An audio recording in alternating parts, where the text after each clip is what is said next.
স্বার্থপর আর নির্বোধ মানুষের জন্য আপনি জীবনে যত যা কিছু করেন না কেন, আপনার পুরো জীবনটাই যদি বিসর্জন দিয়ে দেন তাদের জন্য, তাও তাদের মন ভরবে না। সো এইসব চিন্তা ভাবনা বাদ দিয়ে দেন, একদম নিজের মতো একা হয়ে যান, দেখবেন জীবন আসলেই সুন্দর। আসসালামু আলাইকুম আমার আপু এবং ভাইয়ারা, যে যেখান থেকে ব্লগ ভিডিওটা তোমরা দেখছো, আমার চ্যানেল এবং পেজের পাশেই থাকবে তোমরা, আর ভালোবাসা অবিরাম। তো আরও একটি ব্লগ ভিডিও দেখার জন্য তোমাদেরকে স্বাগতম। সকাল প্রায় 7টা বাজে।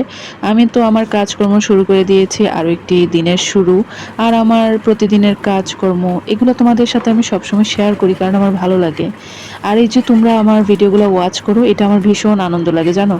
আমি মানে যখন থেকে মোবাইল সবার হাতে হাতে চলে আসছে, তারপরে যখন থেকে আর কি ব্লগ ভিডিওগুলো আমরা শুরু করেছিলাম, তখন থেকে আমার মনে অনেক শখ ছিল একটা, যে আমি এই প্ল্যাটফর্মে কিছু একটা করব। তো সেখান থেকে আমার যাত্রা শুরু। আর তোমাদের সাথে আমি এই যে প্রতিদিনের মতোই ব্লগ ভিডিওগুলো শেয়ার করি, বক করি। তোমাদের আসলে কেমন লাগে অবশ্যই কিন্তু জানাতে বলবে না। যাই হোক, সকালে দেখলেই তো আমি টিফিন বক্সটা আগে রেডি করলাম, দেন আমার বাচ্চার জন্য একটু নাস্তা রেডি করলাম। আর ঘরটা ভীষণ নোংরা হয়ে আছে, তোমরা কিন্তু একটু স্কিপ করবা, কারণ সকালবেলা কিন্তু সবার ঘরে মোটামুটি একটু ময়লা থাকে।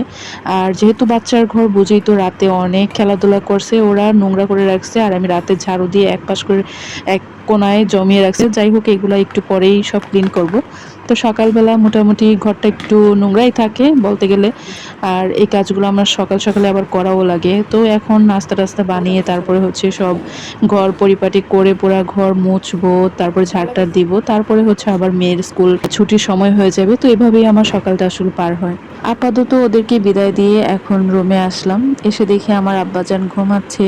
এদিকে দেখো, এত সকাল ছিল, দেখো মামারা পর্যন্ত নাই, মানে এখানে সবসময় তরকারি ব্যানলারা বসে থাকে। আজকে অনেক সকালে আমি ঘুম থেকে উঠলাম। অনেক সকাল আর কি বলবো, দেখো 7টা বাজে উঠছি, তো এটা কিন্তু খুব একটা সকাল না। যেহেতু এখন রাত ছোট আর বাচ্চাদের ঘর, আমার ঘুমাতে ঘুমাতে 1টা বাজে, তো আমার জন্য কিন্তু অনেক সকাল।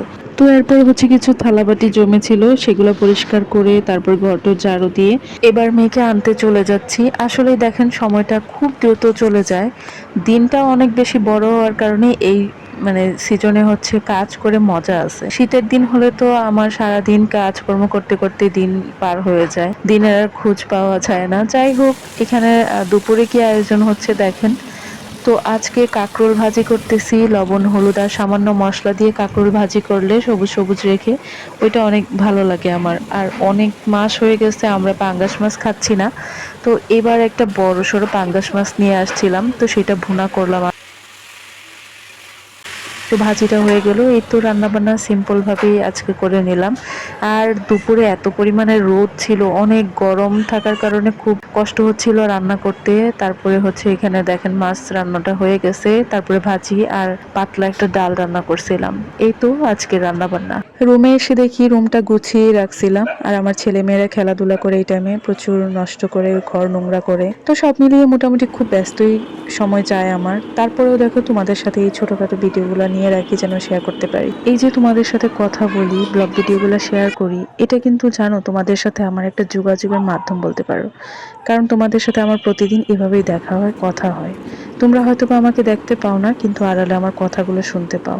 আর আমার কাজকর্ম প্রতিদিন যা যা করি, সবকিছু শেয়ার করি, সেগুলো দেখতে পাও। তো তোমরা আমার একটা পরিবারের মতোই, তোমরা আমাকে ভালোবাসা দিবে। আশা করছি আমার পেজের সঙ্গে থাকবে তোমরা। আমার ভিডিওগুলো তোমাদের কাছে আসলে কেমন লাগে কমেন্ট করে কিন্তু জানাবে। আমি আসলে এতে খুবই আনন্দ পাই, তোমরা যে আমাকে ভালোবাসা দাও, কমেন্ট করো, আমার অনেক ভালো লাগে। যারা ইউটিউব থেকে ভিডিওটা দেখছো সবাইকে অনেক ধন্যবাদ, আর যারা ফেসবুক পেজ থেকে দেখছো তাদেরকেও অনেক ভালোবাসা। তো বিকেলে আবার হচ্ছে একটু ফ্রেঞ্চ ফ্রাই করছিলাম বাচ্চাদের জন্য, ওরা অনেক বেশি পছন্দ করে। তাই আজকের ভিডিওটা তাহলে এখানেই রাখছি। সবাই ভালো থাকো, আবার দেখা হবে অন্য ব্লগ ভিডিওতে।